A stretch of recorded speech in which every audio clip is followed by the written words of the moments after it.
Tak jsme si řekli, že vyprankujeme krále pranku. Ty vole, Datel bude mít vlastní burger v Burger Kingu. Děláme jídla nebo děláme pranky a videa, co?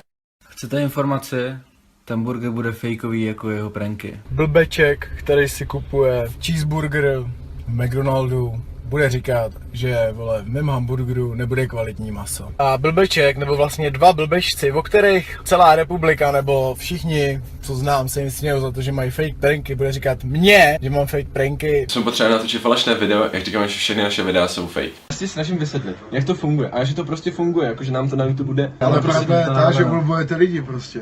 No jasně, ale já nevím, proč tě tak rozostřit. Ale je to kurva pravda, protože to no nebyla jasně, pravda. je to pravda. Dobrý, sorry, hej kámo. Žete jim prostě, Já vím, že jsme ožený, Ale sorry. co, a co jako, víš co? Včera to vydal na svý fanpage na Facebooku. A Datel právě teď přidal naše nainscenované video na něho. Takže Datle, pokud tohle sleduješ, což věřím, že sleduješ, tak jsi tam vyloženě skočil na špek.